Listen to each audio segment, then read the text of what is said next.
Back in 1994, Kerrang magazine listed this as the best album of 1994. Now, that was a big year. We had albums like Dookie, we had Superunknown by Soundgarden, we had the debut album by Korn. There were a lot of great albums, but they chose this one. I'm talking about Troublegum by Therapy. And this is the second major label album by the band Therapy, released on February 7, 1994. Also celebrating 30 years. So, as you notice, I decided to go outside today. I haven't done this in a while. I really like the natural light and how it looks. So, I did that. I have my notes here on my notebook. So, I'm going to talk about this album. Let me go into some history. So they formed in 1989. We have Andy Cairns and we have Fife Ewing, so on guitar and drums respectively. While they were recording their first demo, it was just the two of them. So Andy Cairns did the bass guitar, but eventually they found a bass player whose name was Michael McKeegan. So in 1992 they signed to A&M Records, and this is their second major label release on A&M. This album was recorded in 1993 in Chipping Norton Recording Studios, and that's in Oxfordshire, England. This album kind of had a new sound. Before this, they released like 2 mini albums and a full-length album. And the previous albums were more of like a noise rock, but this one, they kind of changed their sound. They were going for more like punk rock and metal and alternative.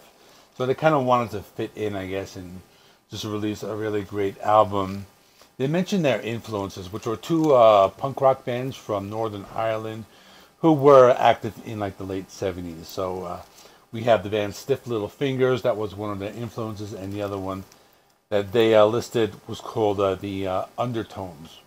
So those were the bands. When I was growing up, back in 1994, I was listening to a lot of grunge. I was listening to like Green Day's Dookie and Soundgarden, the albums I mentioned. I don't remember this one because I think it was back in the U.S. This band wasn't very popular. They're more popular in Europe and the U.K. It was a band I knew about. I knew the name. I remember reading a magazine and seeing that they were always listed as like Northern Ireland's like Nirvana or something like that. I guess because they were a 3-piece. But I actually didn't know this band, but I listened to this album kind of for the first time, just in preparation for this review, and I thought it was really great. I thought it's just a really cool album. I noticed that it was very popular in the UK. Actually, it reached number 5. So I'm going to go through the tracks, do this how I usually do. I'll play the little song clips and stuff, and talk about what I think. So the opening track is called Knives. A short song. This one, my first impression was the band Helmet. They had those like stop-start guitar riffs, so that was really cool. The vocals were pretty good. It was a combination of that like screaming and talking, and this one had like a grunge style to it, so that was cool. The song after that is called Scream Again. My impression of this was the band like The Offspring. This one also had some of that post-punk influences like bands like Joy Division, which I will talk about later because they actually have a cover of a Joy Division song which will come up later on this list. We have the song Hellbent.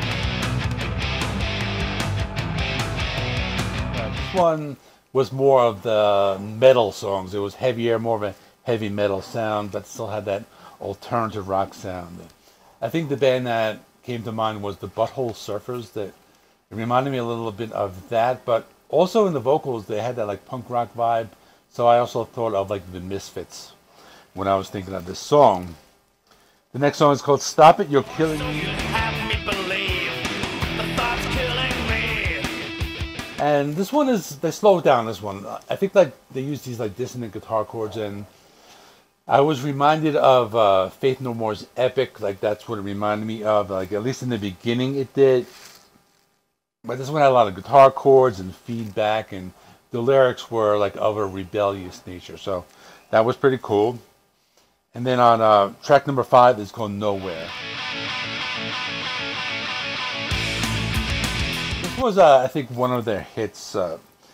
This one was actually more of like a pop punk song, so you could even make the argument that they were influential in the pop punk scene. The song was noisy, it was catchy, and it was also a popular song because they did a re-recording of it in 2020 during the lockdown. So they have a lockdown video on YouTube you can look up. So on track number 6, it's called Dialect. Another one where it's slowed down a little bit. It's a little more dissonant, but it's a catchy song. Has a radio-friendly vibe and a sing-alongable sound. After that, we have Unbeliever. This is one of the heavier songs. Again, I'm going to mention the band Helmet because that's what I thought of. And this one sounds like Helmet also because Paige Hamilton happens to play guitars on this particular song. And you can notice that in the guitar solo. It had that particular style. And I like the vocals. It had more of a crooning style on that one as well.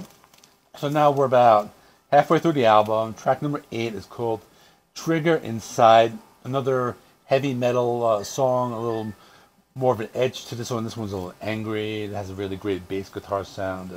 The lyrics talk about mental health. And a lot of the sound on this album kind of sounds almost like machine-like with lots of feedback. Like that's kind of like what I found on this album, like with the guitar. So it does have that machine sound, and that's going to be repeating throughout this album. So the next song is called Lunacy Booth. This is a grungy song, kind of reminded me of early Nirvana. It's catchy, and this one had some female vocals in the background. The vocalist's name is Leslie Rankine. I don't know if I'm pronouncing that correctly. And then track 10 is the cover song of Isolation, a Joy Division cover. Really good cover. I think it works very well for this band because I think this band is kind of like bridged the gap between like metal, punk rock, grunge, and like that post-punk from like the early 80s. So this fits really well. This was also a single in Germany. Track 11 is called Turn. It was slower and more dissonant, and this one also had that post-punk sound, really good bass guitar sound, and a gloomy atmosphere. Like this was the kind of song that made me think of the 120 Minutes that used to be on MTV, that alternative to Headbangers Ball. It reminded me of like something that would appear on that. Track 12 is Femtex. The opening line to this song is called, they say, Masturbation Saved My Life. And it just brought back, reminded me of Green Day's Longview. It just, I think when you say that word in a song, it just always sticks out. This one also has female vocals, and her name is Eileen Rose, and I believe she's an American singer. Songwriter, if I'm not mistaken. Then track 13 is called Unrequited. Another one with that like machine-like sound with a mix of like Helmet and Voivod. Very weird songs, very chaotic, kind of like that type of songs. It's a very kind of like a confusing, but just a very good song. And the last song is called Brainsaw. Another one is very like Nirvana-esque. This one had the gang vocals, a punk rock vibe, and then there was like a hidden track. That song, You Are My Sunshine. You probably know it. It's a staple song. You are my sunshine, my only sunshine. I'm not going to sing the whole thing. So now my final thoughts. So I kind of came into this album as a newcomer. I knew about it, but I liked it. I think like if I had bought it like years ago, I probably would have loved it. So I thought probably would have loved it back then, and I love it now. There's no weak songs, and this album has a really nice flow. I think like the order they put the songs in like worked very well. Like each song like flows very well into the next one, and it just kind of makes it sound like a really great album. And it doesn't like feel long, and it's 14 tracks, so it doesn't like kind of feel like too many tracks. So I really like it. I think it's a very underrated album. So definitely check it out if you are unfamiliar with it. I don't really know this band well. I only know the album they released last year called Hard Cold Fire. So speaking of Hard Cold Fire, here is my review of that if you want to check out my thoughts on that. And thanks for watching. And please like this video. It helps me with the YouTube algorithm. Please subscribe if you have not already. I do rock and metal reviews. I do rankings and other stuff here and there. Thanks for watching. I'll see you in the next one.